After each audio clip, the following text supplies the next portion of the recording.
So ito lang yung nakuha natin mga idol, oh. Ayan, 4 na piraso lang mga idol. Kasi 4 na buwan pa lang itong kamuting kahoy na ito mga idol. Sinubukan ko lang kung may laman na. Kaya lang maliliit pa. So ito naman yung merienda ko ngayon mga idol. Pares ng kape.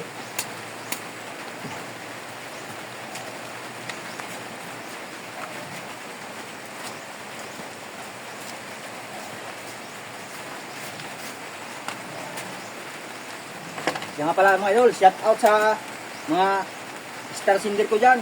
Maraming salamat sa suporta nyo.